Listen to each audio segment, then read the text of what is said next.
In one city, the taxis have no drivers, and nobody films them anymore. In another, the garbage disappears. No trucks, no bins on the street. You drop it down a chute in your kitchen wall, and somewhere beneath the city, it's already gone. And in another, the buildings feel the earthquake before the people do. But then there are the other cities. The ones that had everything: money, technology, master plans, and stand almost empty. One of these cities was built brand new for 1 million people. Almost nobody came. What happened there is the key to every other city in this video. And that city where the garbage disappears, remember it, because it appears on both of these lists. It solved trash. It could not solve something much more basic. A mirrored wall in the desert, planned to run 170 kilometers. What has actually been built will surprise you, in both directions. And one city on this list built the future for 1/50th the price of everyone else. It's the poorest city in this video, and the most copied. One more thing before we begin. This is not a ranking. There's no countdown, no gold medal at the end. This is an investigation. 13 places, some famous, some you've probably never heard of. Some had almost no money when they started.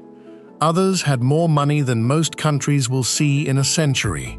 Keep an eye on that gap. It matters more than almost anything else in this video. As we go, ask yourself, city by city, what problem was this place forced to solve? Not what it wanted to build, what it had no choice but to solve. Keep that question somewhere in the back of your mind.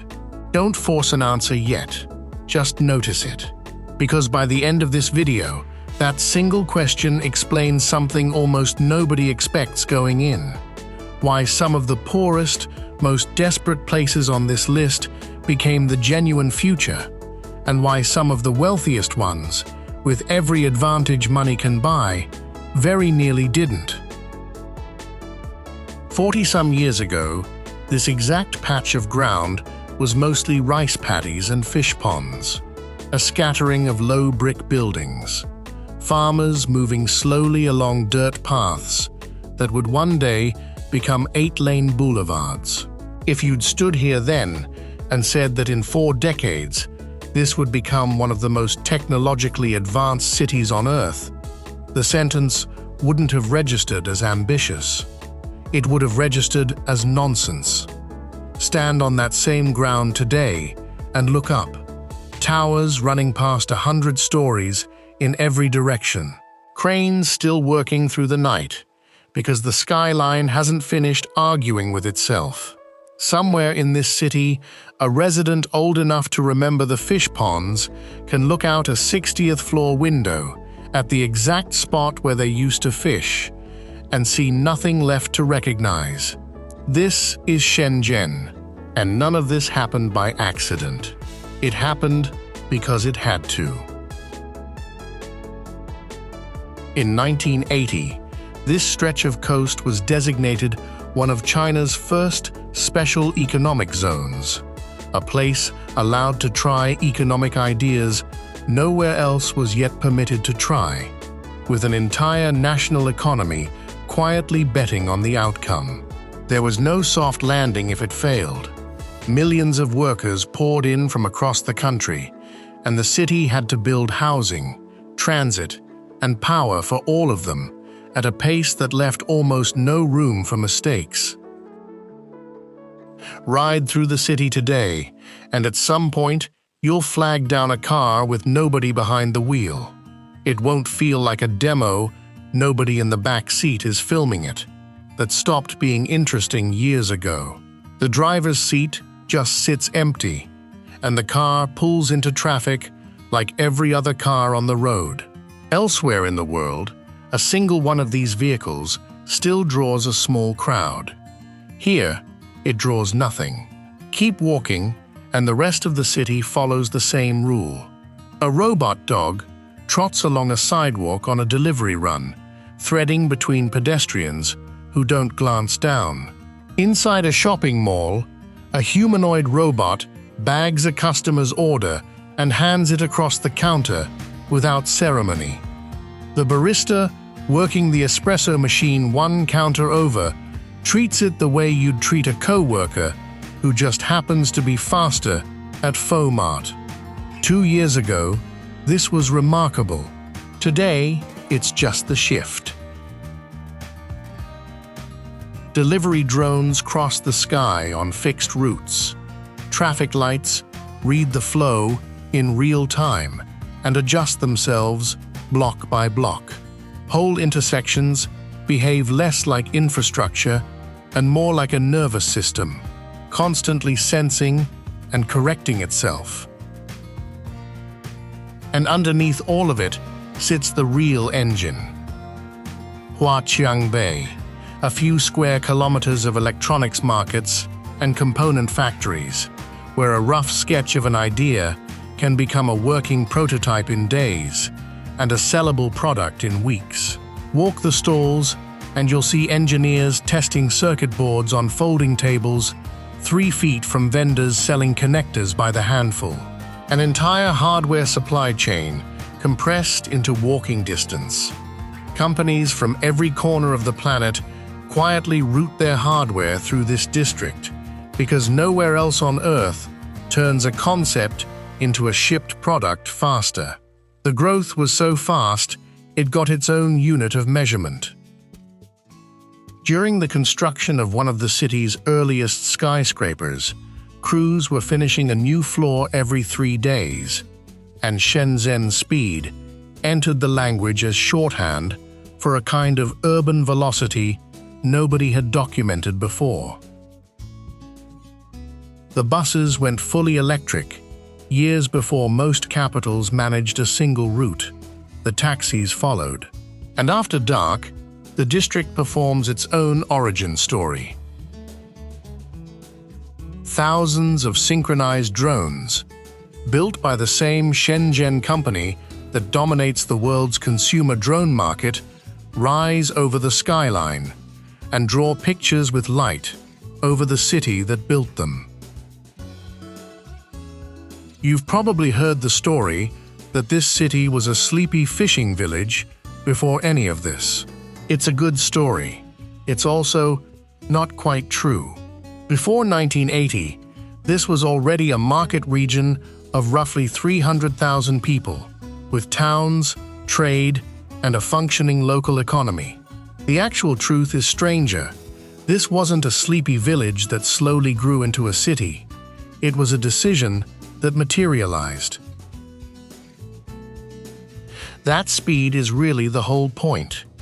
40 years of pressure did something that 40 years of careful planning almost never manages.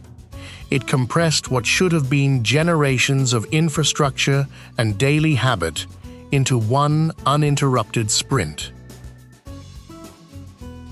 A city that evolves slowly can afford caution at every step. A city built under pressure doesn't get that luxury. It ships the fastest working version of the answer and fixes it while it's already running underneath millions of people's feet. If a place built entirely on pressure is already surprising you this early, it's worth sticking around. This is only the first of several, and some of what's coming is stranger still. If you're finding this useful so far, a quick like genuinely helps. It's the clearest signal that tells the algorithm to keep documentaries like this one alive. Because the sprint didn't stop with transportation or robots. It's in the buildings themselves, structures designed, permitted, and completed in the time it takes other cities to finish an environmental review. It's in the way entire neighborhoods can be rezoned and rebuilt within a single decade. Speed isn't a personality trait here. It's a survival mechanism that never got switched off. But the newest chapter of that speed isn't something you can see at all. Somewhere beneath one of the city's busiest districts sits a single plant. Pipes, pumps, and chillers on an industrial scale, producing cold water and pushing it through insulated lines running under the streets to building after building above. Offices, malls, hotels, apartments.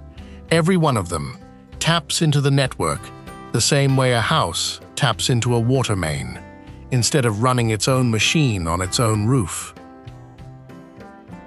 Walk through that district today, and you'd never know it's there.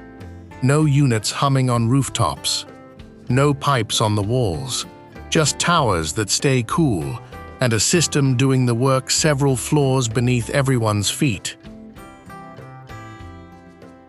One plant like this can serve roughly 3 square kilometers of the city and save more than 100 million kilowatt hours a year against doing it the old way, building by building. It's the same instinct as the garbage that vanishes down a chute somewhere else on this list.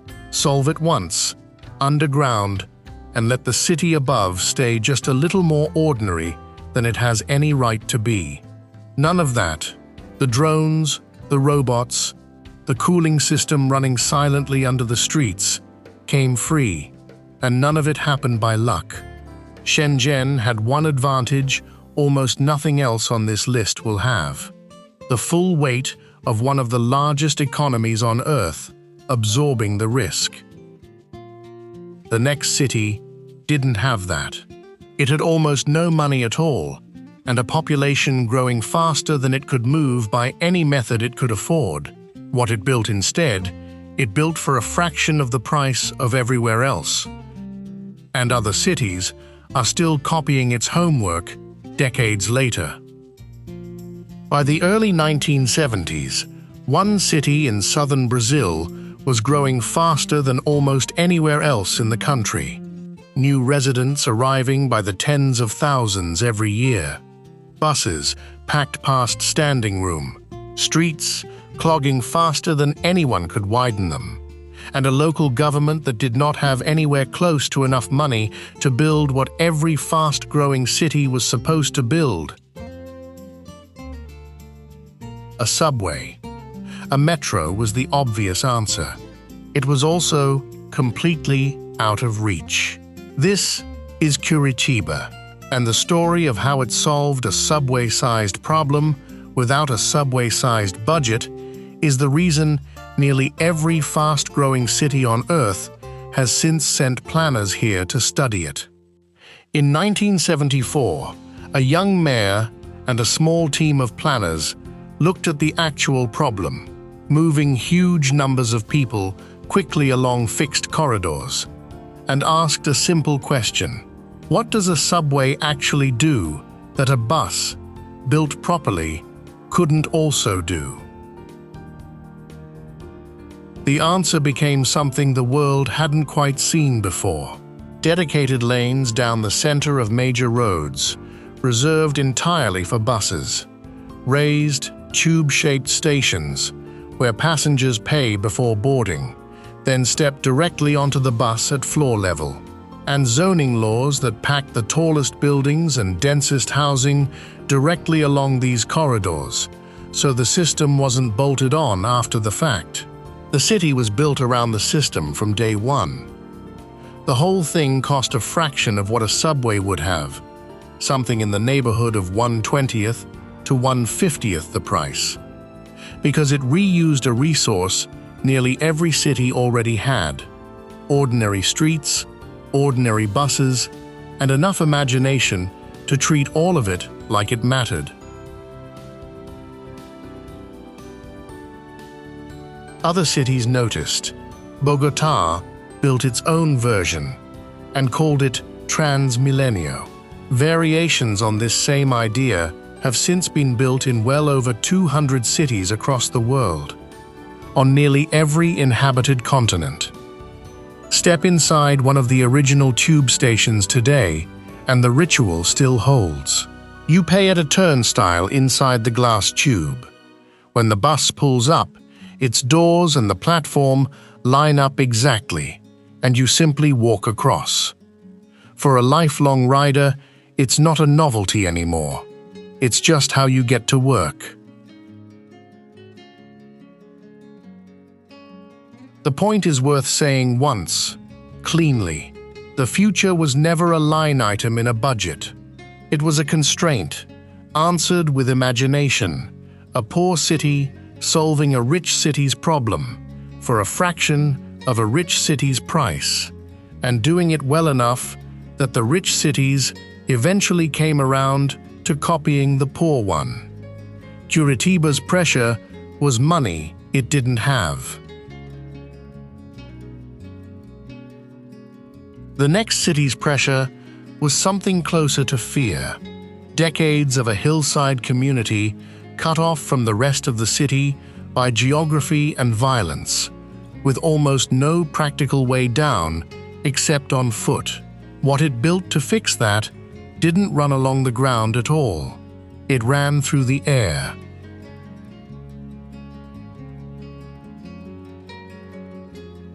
We're 2 entries in, and every city so far has earned its future the hard way. No money, no shortcuts, just pressure and a good idea.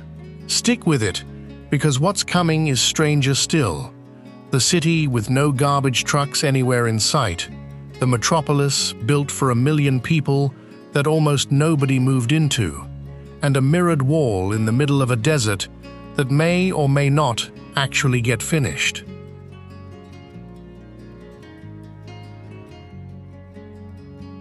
For years, one resident of a steep hillside neighborhood woke before dawn for a commute that had almost nothing to do with distance and everything to do with elevation. Down narrow stairways and unpaved paths that turned to mud in the rain, down switchbacks carved into a slope too steep for any bus to climb, then onto a crowded local bus, the whole trip eating close to 2 hours before reaching the formal part of the city below. 2 hours down, 2 hours back, every single day just to get to work. Then, in the middle of the 2000s, a cable rose above that same hillside, a gondola running over rooftops and washing lines, and that 2-hour descent collapsed into minutes. For that same resident, the commute stopped being the defining fact of the day. It became something closer to an afterthought.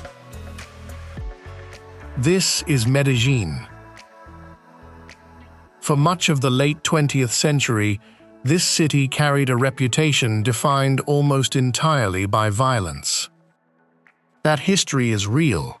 What matters here is what the city chose to build in response. Not walls or a heavier police presence alone, but public infrastructure aimed directly at the neighborhoods that had been cut off the longest. In 2004, Medellín opened what is often credited as the first urban cable car line fully integrated into a city's public transit network, running on the same fare, the same card, the same system as every train and bus. It looked, at first glance, like a novelty. It functioned like a subway line that happened to run overhead. Where the cable line reached each hillside station, the city built library parks, striking public buildings dropped deliberately into neighborhoods that had never had a public building worth visiting before. And in one of the steepest communities, the city installed a series of outdoor escalators, climbing straight up the hillside, covered against the rain, turning what used to be a punishing climb into a ride. Here's the detail worth sitting with. That escalator is mechanically the same kind of equipment you'd find carrying shoppers between floors of an ordinary mall. Nothing exotic. And installed on this hillside, It changed daily commute times for thousands of residents more than any single highway project in the city's history. And that resident, from the start of this segment, the one who used to lose 4 hours a day to the hillside, the cable line above that neighborhood now carries tens of thousands of trips exactly like it, every single day. In 2013, a city the world had spent 2 decades writing off was named the most innovative city on Earth in an international competition ahead of New York. Not because it got rich, because it aimed what little it had directly at its own deepest wound. Acts of desperation built every city this video has shown you so far. But what happens when a place doesn't just react to one crisis, when it takes generations of accumulated pressure and gets 50 years to answer it with an actual plan? That's not a city solving an emergency anymore. That's the next act of this video. Step off a plane into daytime heat here, and it hits like a wall. Thick, tropical, unmistakable. And then, almost immediately, something feels wrong about that heat, in the best possible way. It isn't oppressive the way it should be. Cool air drifts down from somewhere overhead, channeled and directed, like the city itself is breathing air conditioning through its pores. Walk past a hawker stall with the smell of street food drifting into the humidity, then round a corner into a shopping district, so climate-controlled and immaculate, it feels like stepping into a different building entirely. And both of those things are true within 100 meters of each other. Look up, past the ordinary towers, and there are structures that don't look like anything else on Earth. Steel trunks, reaching a dozen stories into the sky, wrapped floor to crown in living plants, canopies interlocking overhead, like a forest that decided to grow out of concrete instead of soil. Walk beneath them at night, and the trunks light up, pulsing gently. And it's very hard, standing there, not to think, I am standing inside the future. Not a rendering of it, not a pitch for it, the actual thing, built, humming, working. This is Singapore. And to understand why it feels the way it does, you have to understand what it didn't have. In 1965, this country was expelled from a larger federation and left to govern itself, a city-state smaller than most metropolitan suburbs, with almost no natural resources, no meaningful agricultural land, and not even a reliable domestic supply of fresh water. Most countries measure their vulnerabilities in decades. This one measured them by the week.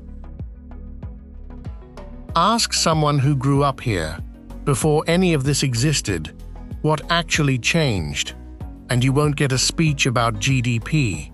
You'll get something smaller, a grandmother who remembers water trucked in on a schedule, rationed by the hour, now watching her grandchildren who've never known anything but drinking straight from the tap, treat the glass in their hand like it's nothing at all. To one generation, water was the single scariest word in the country's vocabulary. To the next, it's just breakfast. Those living towers you just walked beneath aren't decoration. Officially known as super trees, they're functioning infrastructure disguised as wonder, vertical gardens that also serve as intake and exhaust vents for a nearby cooling system, collection points for rainwater, and mounting structures for solar panels. Step inside the glass domes nearby, and you'll find entire climate zones recreated indoors. A cooled, misted mountain forest under one roof, a dry Mediterranean hillside under another, held at whatever temperature and humidity the plants inside actually need. Water tells the same story in a different key. With no river system worth relying on, and no acceptable version of simply running out, the country built an entire industry around never needing to. Recycled wastewater, treated to a standard clean enough to drink, flows back into the supply as what's branded new water. Desalination plants pull fresh water directly out of the sea. Reservoirs sit inside the city itself, doubling as public parkland. Between recycling, desalination, imported supply, and rainfall catchment, the country treats water security as a standing national project with no finish line. One of those reservoirs sits right in the middle of the financial district. Marina Bay looks like decoration, a wide, glassy basin ringed by skyscrapers. It isn't. The bay is sealed off from the open sea by the Marina Barrage, a dam built to double as a public park, and rain falling across the district drains straight into it. The skyline, quite literally, drinks its own storms. Even the airport got the same treatment. At Jewel Changi, a 40-meter indoor waterfall, the tallest of its kind anywhere, pours down through an oculus in the terminal roof, ringed by a planted forest of 2,000 trees. Passengers walk off a jet bridge and into a rainforest, mid-layover, without ever stepping outside. The same instinct runs through nearly everything else. A transit network so tightly managed that road pricing shifts in real time depending on how crowded the streets already are. Entire new districts, standing on land that used to be seabed, reclaimed a section at a time over decades. Housing stacked vertically, not as an aesthetic choice, but as policy, with parks, clinics, and schools already threaded through the towers. Here's a detail that always gets a reaction. Chewing gum has been essentially outlawed here since the 90s. Not banned to be quirky, but restricted as one small piece of a much larger, deliberate campaign against the kind of everyday mess that undermines a system this tightly run. It sounds almost too specific to be real government policy. It is. And it was never really about gum. It's about how far a country is willing to go to protect an outcome it has decided genuinely matters. Spend a day moving through all of it, and something becomes obvious fast. Almost nothing here is left to chance. Trains run on time, to the minute. Streets stay clean. Rules are specific, visible, and followed. And the result is a kind of daily, friction-free existence that's genuinely rare in a city this size. That comes at a price, and it's worth saying plainly. Cost of living here sits among the highest in the world, and the same tightly managed order that keeps everything running smoothly also leaves less room for the kind of spontaneous, unregulated chaos some people consider part of what makes a city feel alive. Order, on this scale, is a genuine trade-off. And hold on to this city as you go, because it's about to become the most important comparison in this video. Money, planning, and total control built everything you've just seen, and it worked. Later in this video, you'll watch money, planning, and total control, in quantities even this country would envy, build something else entirely. The difference between those two outcomes is the whole reason this video exists. Every drop of water in this country is treated like something worth fighting for, because there's never been enough of it to take for granted. The next city on this list fought a very different water war. 800 years of trying to keep the sea out entirely, and at some point, it stopped fighting the water and started doing something almost nobody expected instead. It surrendered, on purpose. Stand in the middle of this square on an ordinary dry afternoon, and nothing about it looks unusual. A sunken plaza, concrete terraces stepping down toward a lower court, kids playing basketball on one level, skaters working the ledges on another. Nothing about it looks dangerous. And that's worth sitting with for a second, because the ground under your feet right now is measured against sea level with a minus sign in front of it. You are standing below the surface of the ocean, in a city built on land that was never supposed to stay dry without constant, deliberate effort. Somewhere between 80 and 90% of this city sits below sea level. If the pumps and the barriers ever simply stopped, this square wouldn't flood in a storm. It would flood on a calm, sunny day. Then, the rain comes. Not a drizzle, the kind of sudden, heavy downpour this region gets more of every year. And the square does something almost nobody expects the first time they see it. It starts to fill. Water pours down channels built into the terraces above, funnels into the sunken basketball courts, and within minutes, what was a place to shoot free throws is a shallow reservoir, holding rainwater that would otherwise be flooding streets, basements, and homes somewhere else in the city. This is Rotterdam. The pressure here is almost embarrassingly literal. Gravity and a low-lying coastline that never agreed to cooperate.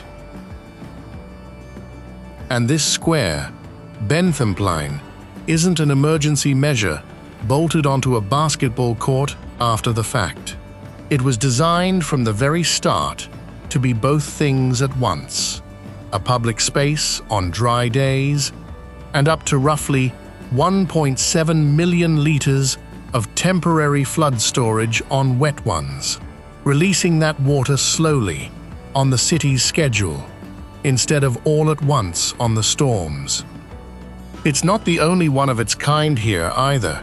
Smaller versions of the same idea, rain gardens and absorbent green roofs, are threaded through ordinary neighborhoods across the city. A short distance away, the philosophy gets even stranger, in the best way. An entire office building floats on the water itself, moored rather than built on pilings, reportedly among the largest structures of its kind anywhere, rising and falling gently with the tide instead of fighting to stay fixed above it. And nearby, on a platform anchored in the harbor, there's a working dairy farm, an actual herd of cows living on a floating structure, milked by robotic arms that also track each animal's health individually. It sounds like a pitch for a science fiction film. It's a farm, with cows, on the water, working every single day. A few streets over, the same idea goes underground. Beneath one of the city's museum districts, an entire parking garage was built to double as flood storage, engineered to hold something like 10,000 cubic meters of rainwater in its lowest level during the worst storms, quietly protecting the museums and homes above it without a single visible sign of what it's actually for. Drive down into it on an ordinary day, and it looks like any other garage. It just happens to also be an emergency reservoir, with cars parked inside it. What connects the flooding basketball court, the underground garage, and the floating cow farm is the same underlying idea. And it's a genuine inversion of how most of the world still thinks about water. For centuries, the instinct almost everywhere has been to fight it. Build the wall higher, pump harder, keep the water out at any cost. This city, at street level, has quietly stopped fighting and started designing with the water instead of against it. Let it in, on purpose, into places built to hold it, float on it, rather than pretend it isn't there. It's futurism built out of humility instead of force. This city sits inside a country that pulled the exact same trick, at a scale that makes a basketball court look almost quaint. But that's an entire story of its own, for another video. What matters here is the instinct, small and local. Plan for the water you can see coming, and build somewhere for it to go. The next city on this list doesn't get that luxury. It plans for water it can't see coming at all. 60 seconds of warning, if it's lucky, before the ground itself starts to move. We're a little under an hour in. Two of the strangest cities in this entire video are still ahead. The city that made its garbage disappear completely, and the city built for 1 million people that almost nobody came to live in. Stick around, because by the time we reach them, you'll see exactly how the two are connected. A phone buzzes in a pocket, then another, then thousands more within the same few seconds. A specific tone, unmistakable, the kind you learn to recognize instantly, even if you've never heard it in real life before. On the screen, an alert. An earthquake is already underway underground, and it's now a matter of counting down, in real seconds, until the shaking reaches the surface where you're standing. 10 seconds, maybe 20, sometimes less. In those seconds, high-speed trains slow themselves automatically, without waiting for a human hand to touch a brake. Elevators, mid-shaft, redirect to the nearest floor and open their doors before anyone inside even feels the first tremor.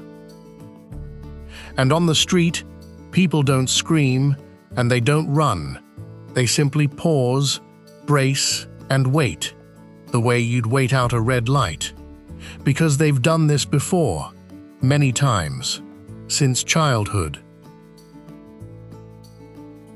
This is Tokyo, sitting at the meeting point of several of the planet's most active fault lines, in what may be the single most seismically threatened metropolitan region on Earth. Seismologists put the odds of a major earthquake striking the capital region within 30 years at roughly 70%. The pressure here was never abstract. It arrives with real frequency, and it has erased entire neighborhoods more than once across this city's history. Everything that follows in this segment exists because of that one non-negotiable fact. That alert isn't magic, it's physics with a head start.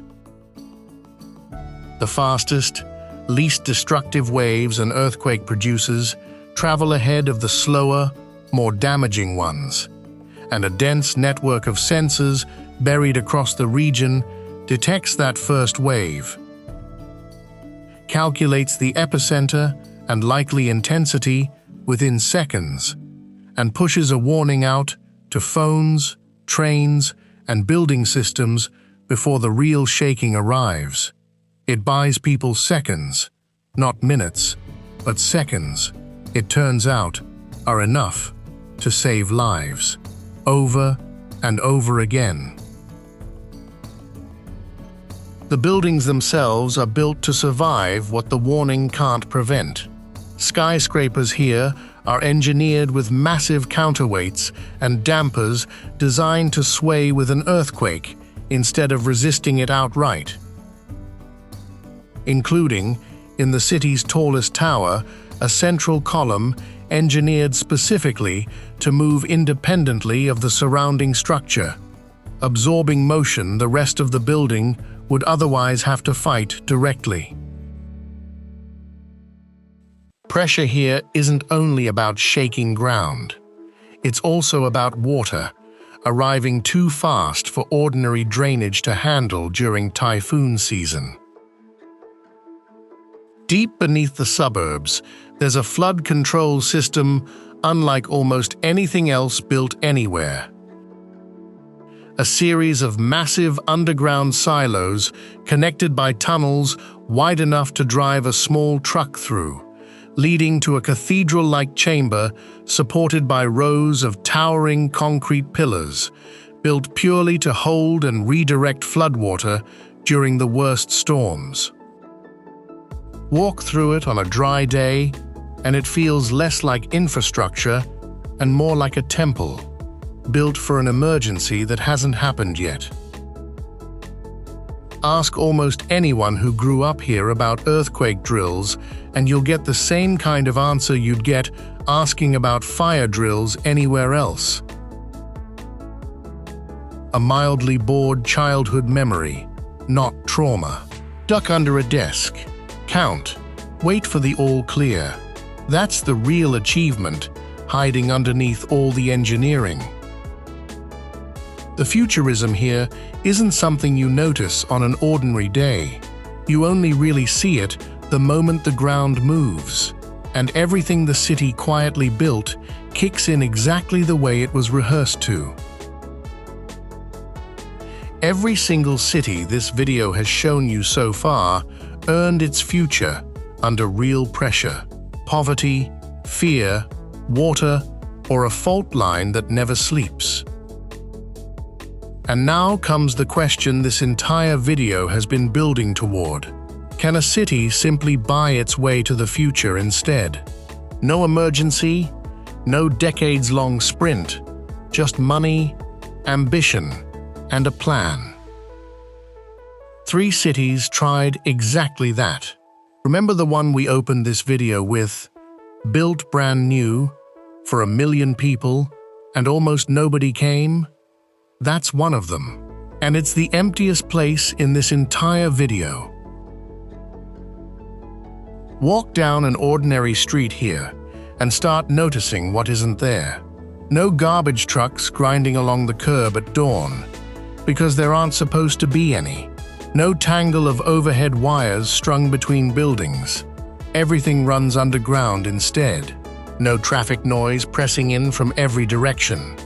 The air itself feels unusually still, the sidewalks unusually clean, almost as if the street had been finished an hour ago and nobody had gotten around to using it yet.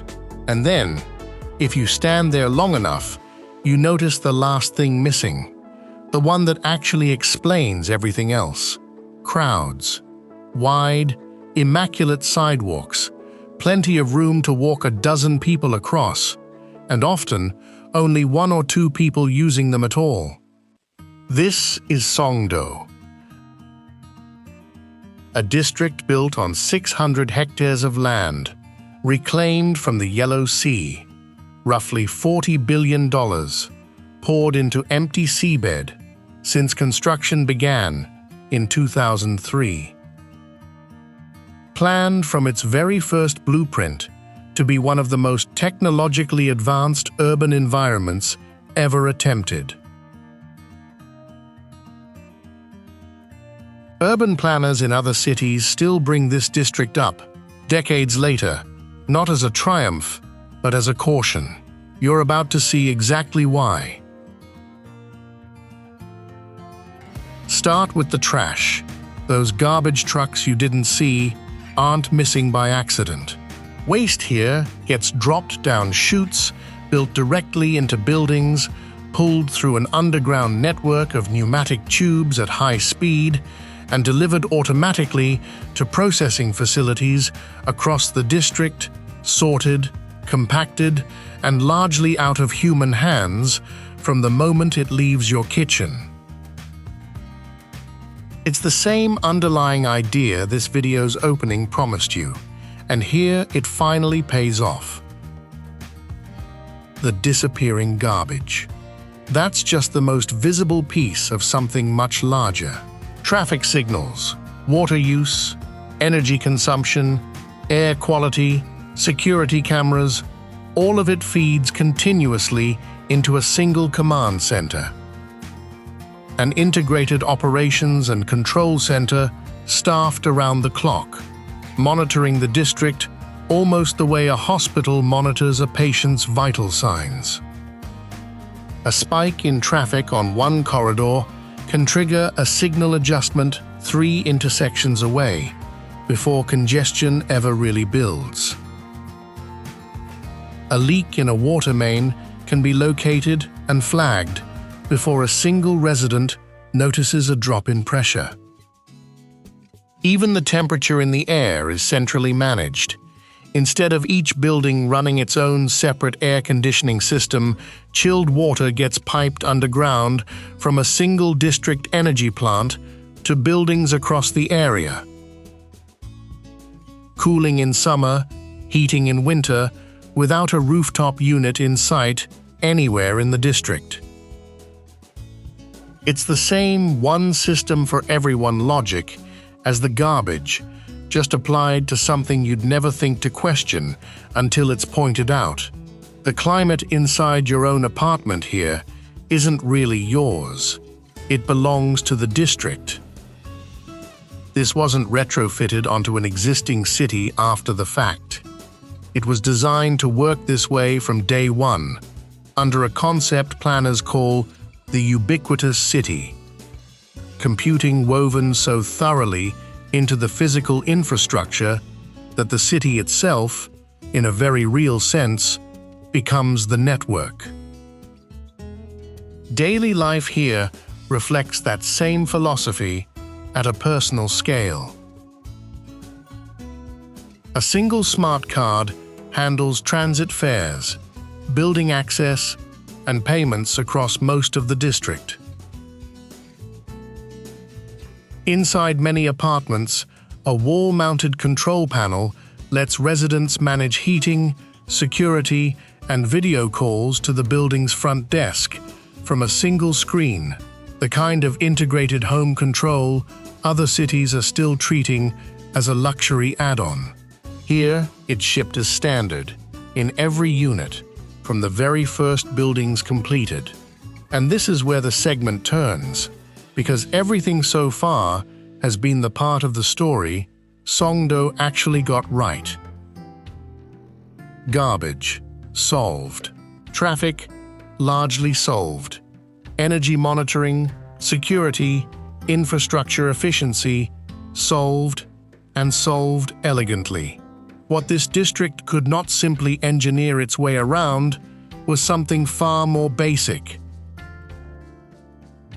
Giving people an actual reason to move here. For years after major sections opened, entire office towers and retail floors sat mostly unused. Apartment occupancy ran well below what planners had originally projected. Retail spaces, built for a bustling district, sat behind darkened glass. Restaurants opened and closed again, waiting for a customer base that was still, quite literally, moving in. A city, it turns out, can compute almost everything. It could not compute a reason to be there.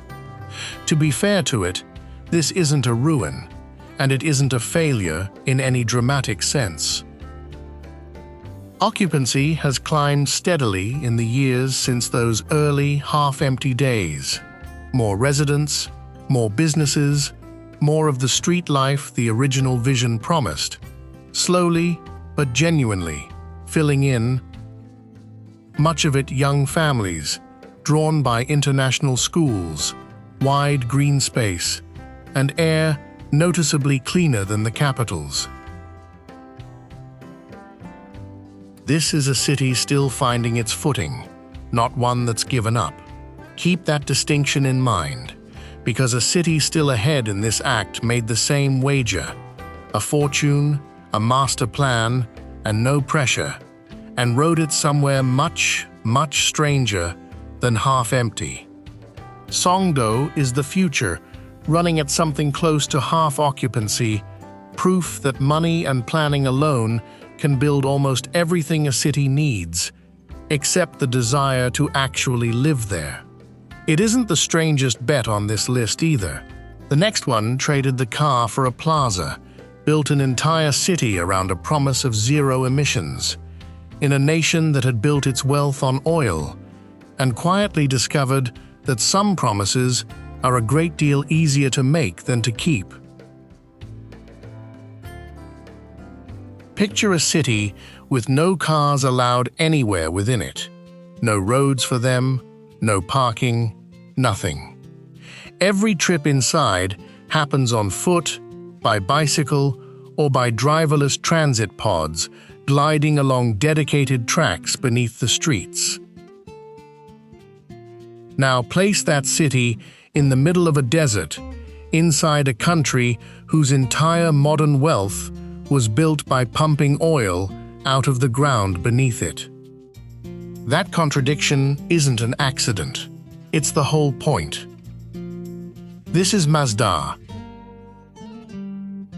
in the United Arab Emirates, a planned eco-city conceived as proof that a nation built on fossil fuels could also build something powered entirely without them. The original blueprint was genuinely radical, a car-free city, walkable by design, cooled passively wherever possible, instead of leaning entirely on air conditioning. Streets narrow and shaded, angled specifically to funnel prevailing breezes through the city at street level. A tall, perforated wind tower rises above the central plaza, a modern reinterpretation of a design that's cooled buildings across this region for centuries. And beneath all of it, small driverless pods, summoned on demand, glide silently through underground corridors. But the version of Masdar you can actually visit today looks different from the one originally announced. The zero-carbon target has been softened, in the city's own updated language, to something closer to low carbon. The completion timeline has stretched out considerably further than planned. Much of the original personal rapid transit network was scaled back or scrapped outright, replaced in most areas by ordinary electric buses, cheaper, more flexible, and considerably less futuristic. None of this makes Masdar a failure. It makes it honest about the gap between an announcement and a finished building. And this video owes you that honesty as much as it owes you the wonder. Talk to the people who actually live and work inside it today, and the honesty holds up. Fewer of them describe a gleaming showcase of the future than describe something quieter and more modest. A genuinely pleasant, walkable neighborhood, shaded and noticeably cooler than the city just outside its boundary, populated mostly by students and researchers. Not the future promised in the original renderings, a real, working, more ordinary version of it, smaller, but standing.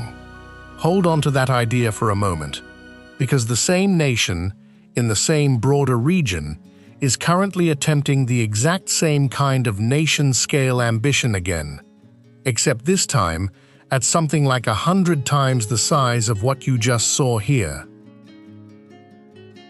Whether that attempt survives its own promises, the way Masdar survived its, is a question this video is going to come back to directly. Masdar downgraded its dream. and it survived that downgrade. The next city on this list never got the chance to downgrade anything. It was finished, or at least built to the point where finishing almost didn't matter, before anyone involved could stop and say no. This is the city we promised you. A boulevard 9 lanes wide, swept clean, without a single car on it. Sidewalks wide enough for a parade that never comes, running past streetlights that switch on every evening for no one in particular. Museums with roofs curved like something out of a science fiction concept sketch, built to house exhibitions for a population that mostly never arrived. A concert hall, an opera house, government buildings faced in marble and glass, cultural centers with lobbies large enough to swallow a crowd of thousands, all of it real, all of it finished, all of it standing in near total silence under a flat, pale sky, waiting for people who mostly never came. This is Kangbashi, the newer district of Ordos, built on the strength of an enormous coal boom, funded to house something in the neighborhood of 1 million residents. It was planned with total confidence, the confidence of a place that assumed people would simply follow the money and the architecture. The money came. The architecture got built, on schedule, to a standard most cities never get close to. The people, for the most part, did not.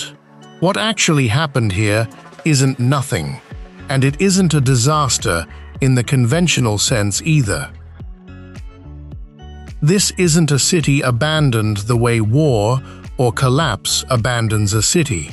It's a city that was finished before it ever had a reason to exist. A population today somewhere in the neighborhood of 1/8 to 1/10 of what was originally planned for, growing slowly, year after year, but nowhere close to catching up with the sheer physical scale of what was built to house it. Not a ruin. Not quite a city either. Something in between, that this video has been building toward from its very first minute. Here is the autopsy. The first city this video showed you had pressure and no master plan. It had no money, no safety net, and no time to spare, and it had to improvise its way into existence. One urgent decision after another, for 40 straight years, because the alternative to improvising was simply not existing at all. This city had the exact opposite of that. It had a plan, a genuinely excellent one. On paper, roads, utilities, museums, transit corridors, all of it laid out years in advance, funded up front, engineered to a standard that most cities spend decades slowly working their way toward. What this city never had, at any point, was pressure. Nobody here was desperate. Nobody was improvising to survive Tuesday. There was no emergency forcing anyone's hand, no deadline that couldn't be missed, no consequence for simply waiting. One of these cities became the future. The other became a monument to it. But even this isn't quite the ending it looks like. In recent years, those empty boulevards found an unexpected second life. Autonomous vehicle companies now use these wide, nearly car-free streets as a real-world testing ground. Driverless vehicles running practice routes through a district with almost no pedestrians and almost no traffic to complicate the data. A ghost city repurposed as a laboratory, quietly training the exact kind of technology that was already humming through the very first city in this video, unnoticed and unphotographed. Even a failure this specific it turns out, still gets recycled into somebody else's future. If this segment has landed the way it's meant to, if that shift from wonder into something more uneasy actually hit for you, that's exactly the moment to hit subscribe. This channel exists to keep making documentaries built around ideas like this one, and subscribing is genuinely the single biggest thing that makes more of them possible. Everything you now know, pressure, plans, and monuments, carry all of it with you into the desert. Because the single biggest bet in this entire video is being poured into concrete right now, at a scale that makes everything you've just seen here look almost modest by comparison. Picture the promotional video first, because that's what 100 million people actually saw. Two mirrored walls, facing each other, running in a dead straight line across 170 kilometers of desert and mountain, rising 500 meters into the sky, taller than almost any building on Earth, and stretching farther than the length of most countries' entire coastlines. Inside, no roads, no cars, only high-speed transit running the full length underneath, and enough capacity, eventually, to house 9 million people in a structure with a mirrored glass exterior visible from space. Now picture the other image, a satellite photograph taken recently of that same patch of desert. Look for the mirrored walls. You won't find them. What you'll find instead is a rectangle of disturbed earth, a few kilometers long, foundation work, access roads, construction equipment parked in rows, and, past the edge of that rectangle, undisturbed desert running for 160-some kilometers in the direction the render promised a mirrored megastructure would already be standing. This is the line, part of NEOM, the flagship project inside Saudi Arabia's broader push to build an economy that no longer depends on oil. Announced in 2021 and pitched in the language of its own launch video, with a line worth repeating here because it captures the whole ambition in a single sentence. While other cities evolved into the future, this one would be engineered for it, from the very first brick. Here's where the project actually stands. Construction on the mirrored superstructure itself was suspended in late 2025, pending a strategic review. As of the most recent reporting, only a few kilometers of foundation work exist out of the 170 originally planned, somewhere around 1% of the total length, with no above-ground structure built at all. The mirrored cladding that defines the entire visual identity of the project exists, right now, only in renders. An internal cost review, later reported publicly, put the price of completing the original vision at a figure so large it's genuinely difficult to picture: multiple trillions of dollars. The workforce on site has been cut significantly, with over 1,000 staff relocated away from the construction site entirely.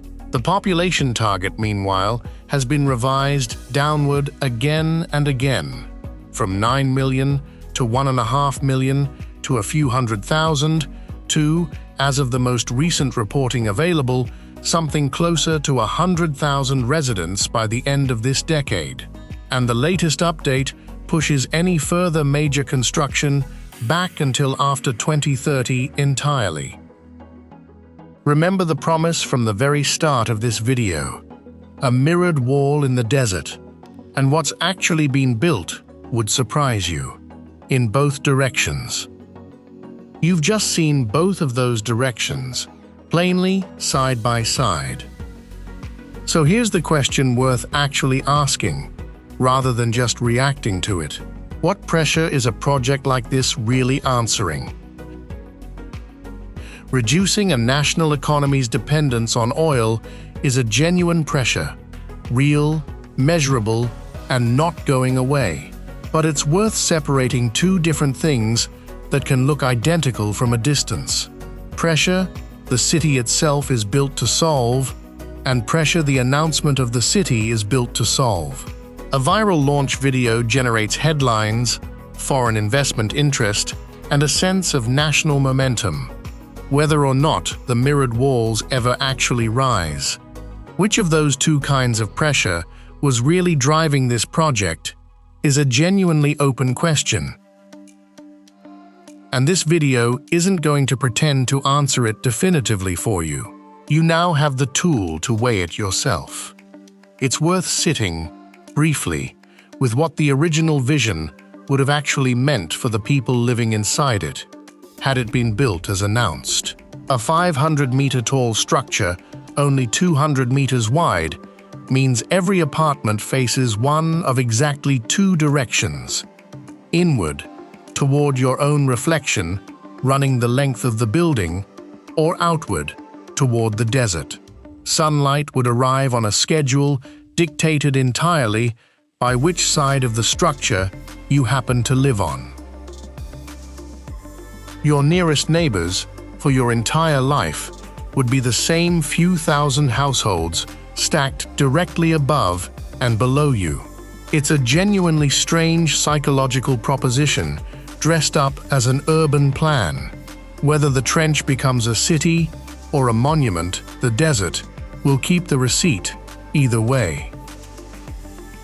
This is one bet, and it's the biggest one in this entire video. There are smaller, stranger ones out there too, including a city built not by a government, but by a car company, as a living experiment. Unlike this one, real families are already living inside it. A few more bets, quickly. Smaller, stranger, and every one of them a different answer to the same question. A car company built a city, not a metaphor, an actual car company using an actual old factory site at the base of an actual mountain, put up an actual small neighborhood, and moved actual employees and their families into it. 100 or so residents, for now, spread across roughly 50 households. No promise of millions, no mirrored walls, just a working test course for new mobility technology, built at the scale of a few city blocks. This is Toyota Woven City, honestly labeled from day one as an experiment rather than a finished city. Robots roam the streets doing small jobs. Delivery scooters glide past on dedicated paths.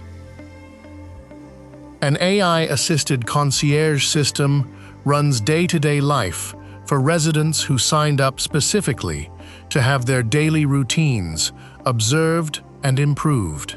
It's strange. It's also, by the standard this whole video has been building toward, the anti-NEOM. Tiny, testable, honest about exactly what it is. Does it pass the pressure test?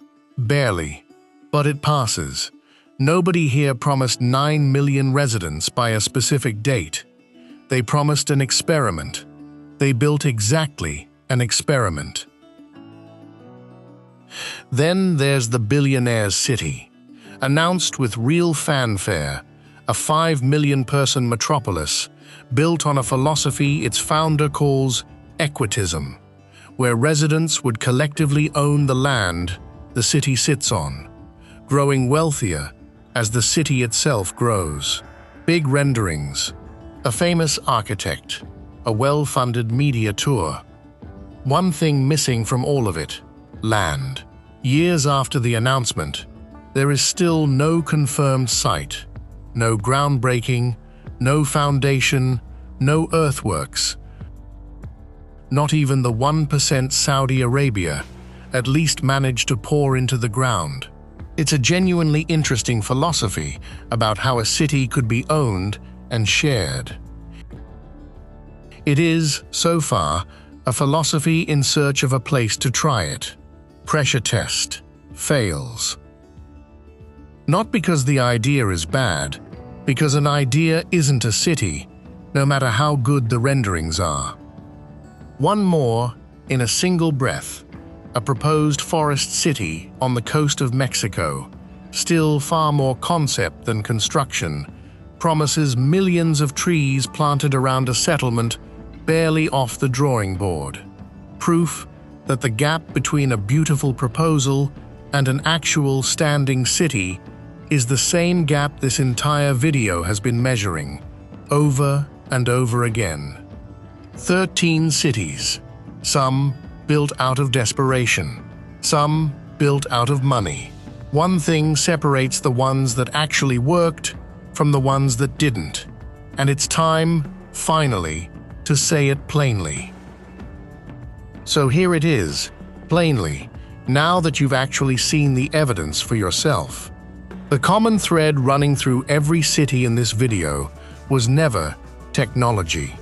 Every single one of them had access to roughly the same tools: sensors, concrete, glass, computing power, the same engineering knowledge available to anyone with the budget to hire it. Technology was never the differentiator. It was never even close to being the differentiator. The real thread was pressure, answered with imagination.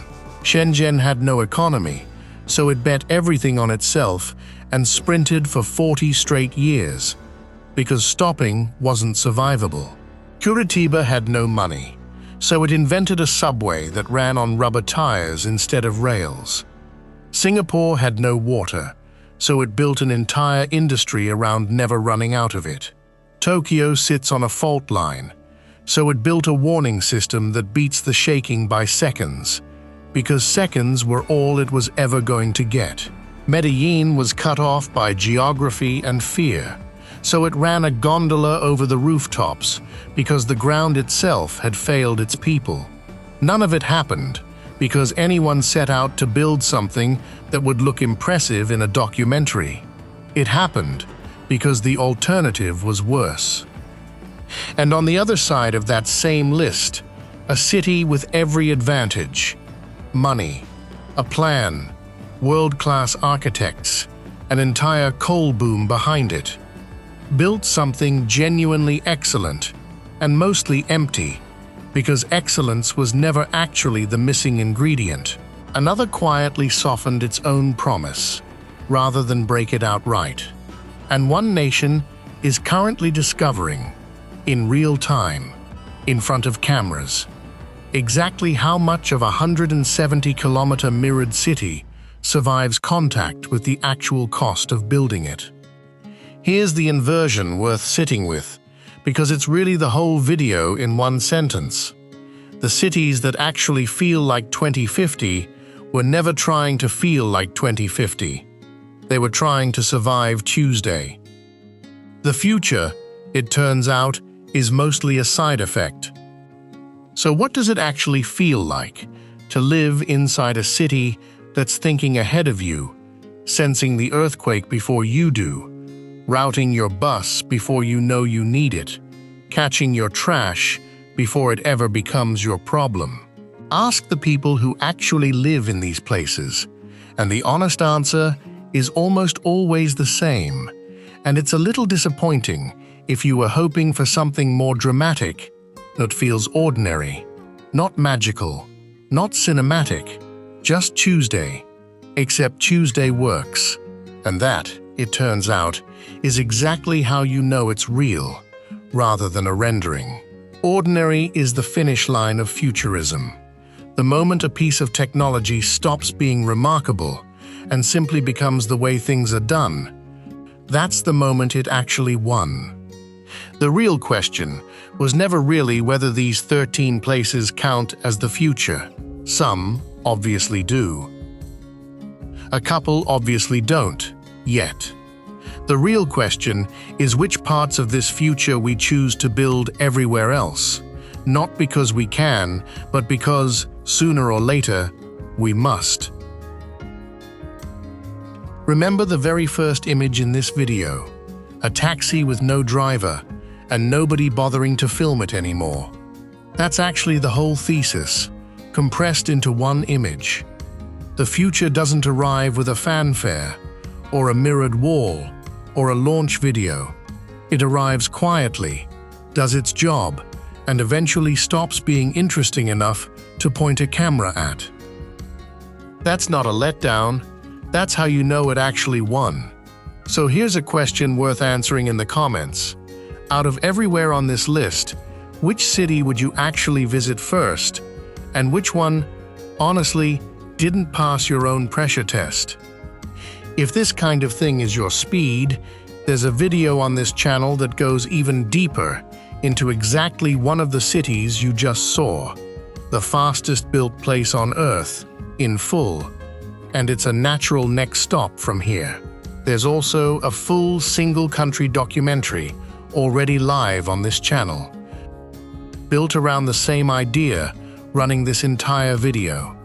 A place with almost nothing, forced to build something the rest of the world is only now catching up to. Go watch that one next. I'll see you in the next one.